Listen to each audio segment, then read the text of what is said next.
Oui, alors la question du mariage.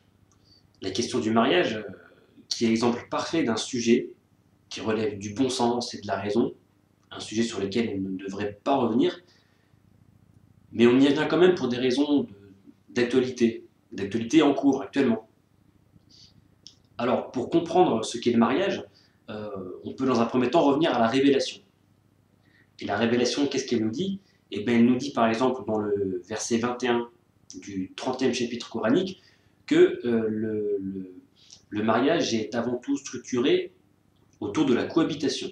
Et cette cohabitation est alimentée par deux faits, deux mouvements complémentaires l'un de l'autre, que sont la compassion et la miséricorde.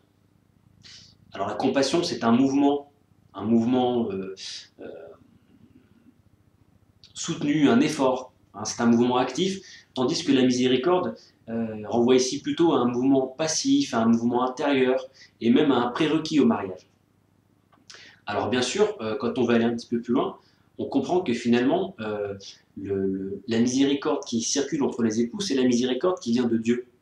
Donc les époux cheminent dans la miséricorde qui circule à l'intérieur du foyer, pour accéder ensuite à la miséricorde originelle, c'est la miséricorde de Dieu.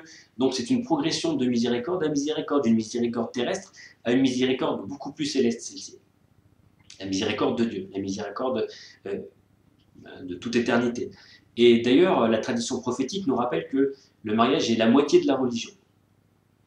Donc ce qu'il faut comprendre par là, c'est que finalement, les conditions du mariage, les conditions de la dualité dans le mariage vont donner une aptitude pour les époux, finalement, euh, une facilité à cheminer vers la vérité de Dieu. On a parlé maintenant de la miséricorde, mais c'est la même chose pour l'unicité. Par exemple, l'unicité qui va se manifester à l'intérieur du foyer, finalement, une unicité qui va être trouvée par le fait du quotidien, par la vie de tous les jours. Et finalement, cette unicité manifeste, hein, dans le contexte de la dualité, va créer une aptitude, là encore, chez les époux pour accéder à l'unicité de Dieu. Donc on passe là encore d'une unicité du fait matériel, une unicité temporaire, terrestre, pour accéder à la grande unicité. Et donc finalement, on constate qu'avec le mariage met une aptitude chez les époux, dès lors qu'ils vivent le mariage dans la sagesse. Une aptitude à aller chercher le divin, une proximité avec le divin, à partir de laquelle le fidèle n'a plus qu'à se pencher vers le bon cœur, la sagesse, hein, la piété, voilà, pour arriver ensuite vers une réalisation spirituelle. Donc finalement, on comprend bien que le mariage, au-delà de sa dimension primordiale d'assurer la continuité de l'espèce dans un cadre social serein, apaisé, la finalité du mariage, c'est avant tout une finalité spirituelle. Le mariage a une vocation spirituelle, de réalisation spirituelle. Donc, quand la tradition prophétique nous explique que le mariage, c'est la moitié de la religion, c'est pas l'acte du mariage en lui-même, c'est-à-dire c'est tout ce que cela implique dans la dualité, hein, dans la complémentarité des polarités masculines et féminines. Voilà, c'est deux mouvements qui se complètent l'un l'autre. Hein, Dieu met en l'homme et en la femme des secrets, hein, des secrets en chacun d'eux, et lorsque ces secrets s'harmonisent, se crée une dimension supplémentaire dans l'interne des époux, une dimension, une conscience supplémentaire dans le vécu. Hein. Voilà. Et ça, c'est, on va dire, au-delà de l'aspect matériel du mariage, c'est vraiment cet aspect-là qui compte. C'est-à-dire que le mariage est un facilitateur pour vivre sa dimension intérieure, pour s'épanouir.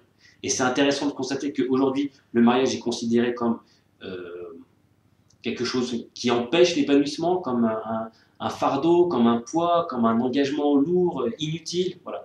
Et petit à petit, on a vu cheminer ces idées-là dans la société moderne. On a vu cheminer ce genre de choses. Et aujourd'hui, le mariage est devenu un petit folklore. Mais pour la religion, non, c'est autre chose. Ça, c'est un premier point.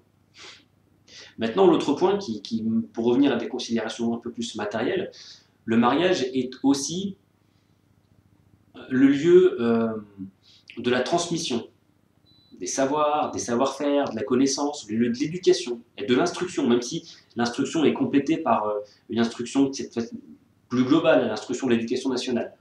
Voilà. Mais à la base, la transmission fondamentale se fait dans le cadre du foyer. Donc le foyer a une vocation au minimum qui est triple. la continuité de l'espèce, la réalisation spirituelle, et puis la transmission des valeurs. Et il y en a une quatrième, fonction au mariage, c'est que au-delà finalement de tout ce qu'on a pu évoquer jusqu'à maintenant, le mariage est le lieu, on va dire le point de jonction entre le plan individuel de l'existence et le plan collectif. D'ailleurs, quand on regarde, là encore pour revenir au texte, le verset 36 de la sourate Yassine, la sourate 36 du Coran, nous apprend là encore que finalement Dieu nous a créés en différentes communautés, hein. Dieu a créé le mâle et la femelle pour faire de nous différentes communautés, pour que les communautés s'entreconnaissent, hein. Les différentes nations. Dieu nous a créés en différentes nations et en différentes tribus, hein. C'est ça que dit le verset. Donc finalement, on comprend vite que le mariage, c'est la nation, le mariage, c'est la patrie. Le mariage, c'est le sentiment national. Voilà. Et quand on s'attaque au mariage, quand on veut détruire le mariage, et bien finalement, on détruit la nation, on détruit la patrie. Donc s'attaquer au mariage, c'est affaiblir la nation, c'est l'asservir.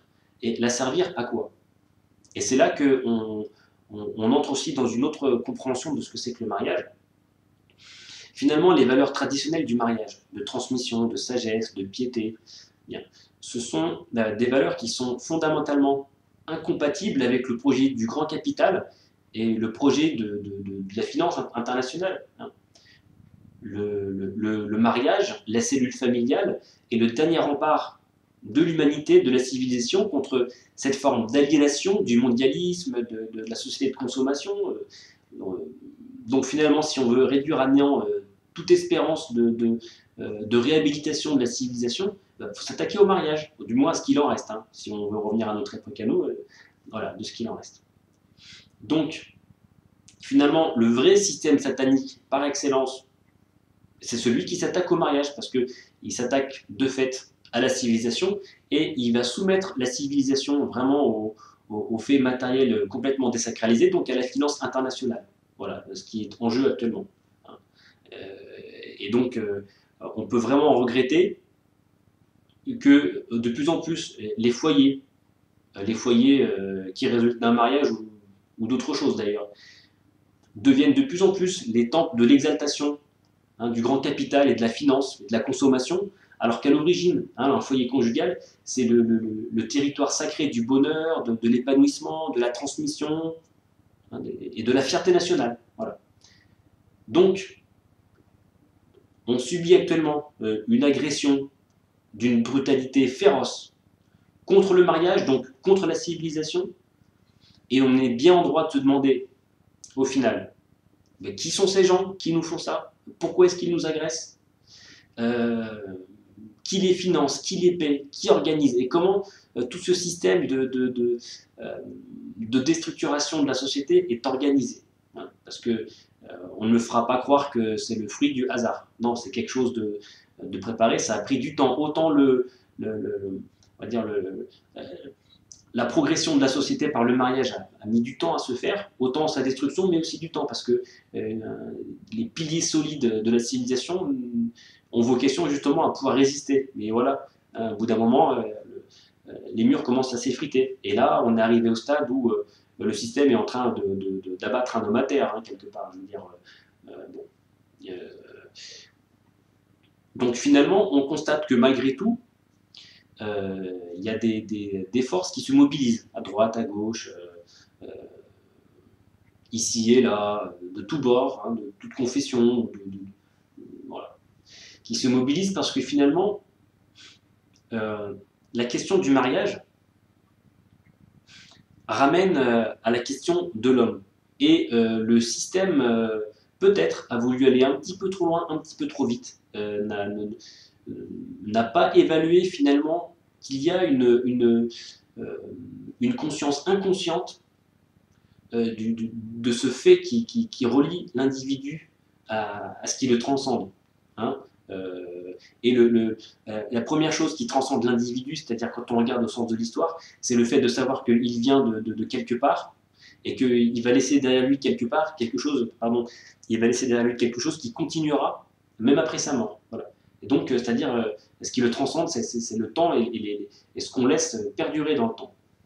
Donc, à partir du moment où on touche à ça, même si c'est vraiment le fait le plus éloigné de la conscience spirituelle, donc là, automatiquement, inconsciemment, intérieurement, il y a quand même des esprits qui se révoltent intérieurement, même si c'est à faible dose, hein, si on veut dire. Et il y a une vertu à cela, c'est que finalement, on va dire voilà, des courants qui, a priori, n'avaient rien à voir en commun, ont appris à se découvrir et à se connaître les uns les autres. Voilà. Je veux dire, on voit des chrétiens et des musulmans dialoguer sur ces sujets, par exemple, alors même que, pour des raisons sociales et historiques, hein, pas pour des raisons de la spiritualité et du bon cœur, mais pour des raisons sociales et historiques, il y a pu y avoir ici et là des sujets voilà, de polémique ou autres, et bien finalement, on voit bien que pour les fondamentaux de la civilisation, et ben, ils arrivent à se mettre d'accord et à comprendre que oui, on est malgré tout des hommes. Et un homme, ça veut dire un interne, ça veut dire un corps de chair, mais ça veut dire aussi un interne qui est relié à ce qu'il y a plus loin, ce qu'il y a au-dessus. Voilà. Donc on espère vraiment que cette mobilisation va continuer, va perdurer, et que ce soit un début et une union patriote, et le début de quelque chose de plus vaste.